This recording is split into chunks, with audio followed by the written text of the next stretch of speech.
വെടിനിർത്തൽ പ്രഖ്യാപിച്ചെങ്കിലും യുദ്ധം അവസാനിച്ചിട്ടില്ല. മിഡിൽ ഈസ്റ്റിന്റെ ആകാശത്ത് വീണ്ടും യുദ്ധവിമാനങ്ങളുടെ നിഴൽ വീഴുകയാണ്. ലോക സമ്പദ് വ്യവസ്ഥയുടെ ജീവനാഡിയായ ഹോർമൂസ് കടലിടുക്ക് വീണ്ടും സംഘർഷത്തിന്റെ കേന്ദ്രമാവുകയാണ്.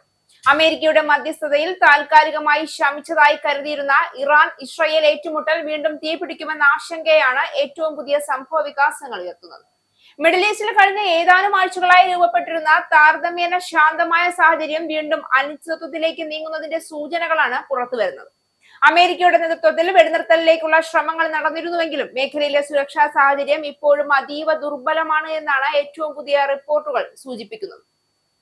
ഒമാൻ തീരത്തിനടുത്ത് ഹോർമൂസ് കടലിടുക്കിലൂടെ സഞ്ചരിക്കുകയായിരുന്ന എണ്ണക്കപ്പലിന് അജ്ഞാത വസ്തു പതിച്ച് തീപിടിച്ചതായി United Kingdom maritime trade operations അറിയിച്ചതോടെയാണ് വീണ്ടും യുദ്ധത്തിന്റെ ഭീതി പശ്ചിമേഷ്യയിൽ പടർന്നു തുടങ്ങിയത്. ഒമാനിലെ ലിമയ്ക്ക് സമീപം തെക്കോട്ട് സഞ്ചരിക്കുകയായിരുന്ന ടാങ്കറിന്റെ ഇടതുവശത്താണ് വസ്തു പതിച്ചതെന്നും ഇതേ തുടർന്ന് തീപിടുത്തം ഉണ്ടായെന്നും അവർ വ്യക്തമാക്കി.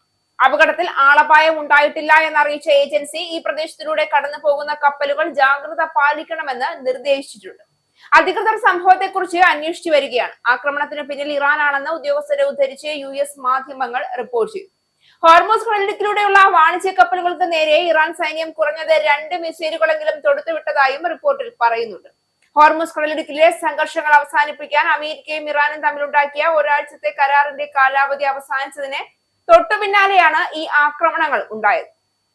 ഇറാന്റെ പരമോന്നത നേതാവ് ആയത്തുള്ള അലി ഖമേനിയുടെ സംസ്കാരവുമായി ബന്ധപ്പെട്ടായിരുന്നു ഈ താൽക്കാലിക വെടിനിർത്തൽ. വ്യാഴാഴ്ചയാണ് ഖമേനിയുടെ സംസ്കാരം. ഇറാന് തിരിച്ചടി നൽകുന്നതിനെ കുറിച്ച് US ആലോചിച്ചേക്കുമെന്നും മാധ്യമങ്ങൾ റിപ്പോർട്ട് ചെയ്തു. ലോകത്തിലെ ഏറ്റവും തന്ത്രപ്രധാനമായ സമുദ്രപാതകളിൽ ഒന്നാണ് ഹോർമൂസ് കടലിടുക്ക്. 2024 പ്രതിദിനം ഏകദേശം 20 ദശലക്ഷം ബാരൽ അസംസ്കൃത എണ്ണയാണ് ഇതിലൂടെ കടന്നുപോയത്.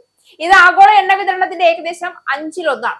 USഉം ഇസ്രായേലും ആക്രമിച്ചതിനെ തുടർന്ന് ഇറാൻ ഈ പാതയിൽ ഉപരോധം ഏർപ്പെടുത്തിയിരുന്നു. ഇറാനും ഇസ്രായേലും തമ്മിലുള്ള ശത്രുത പുതിയതല്ല. എന്നാൽ സമീപകാല സൈനിക നടപടികളും പരസ്പര മുന്നറിയിപ്പുകളും ഈ ഏറ്റുമുട്ടൽ വീണ്ടും രൂക്ഷമാകുമോ എന്ന ചോദ്യമാണ് ഉയർത്തുന്നത്.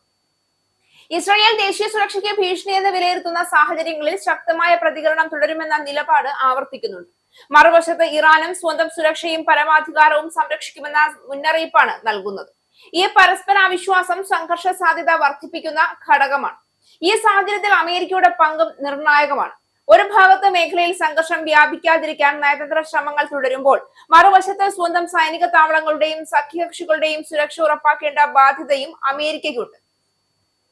അതിനാൽ തന്നെ വാഷിംഗ്ടണിന്റെ ഓരോ നീക്കവും ലോകം സൂക്ഷ്മമായി നിരീക്ഷിക്കുകയാണ്. ലോകം ഇപ്പോൾ കാത്തിരിക്കുന്നത് ഒരേ ഒരു കാര്യത്തിനാണ്. നയതന്ത്രം വീണ്ടും മുൻതൂക്കം നേടുമോ അതോ സൈനിക നീക്കങ്ങൾ സ്ഥിതിഗതികൾ കൂടുതൽ സങ്കീർണമാക്കുമോ? കാരണം മിഡിൽ ഈസ്റ്റിലെ ഓരോ സംഘർഷവും ഇന്നൊരു പ്രാദേശിക പ്രശ്നം മാത്രമല്ല, അത് ആഗോള സമ്പദ് വ്യവസ്ഥയെയും അന്താരാഷ്ട്ര സുരക്ഷയെയും നേരിട്ട് സ്വാധീനിക്കുന്ന വിഷയമായി മാറിക്കഴിഞ്ഞിരിക്കുന്നു.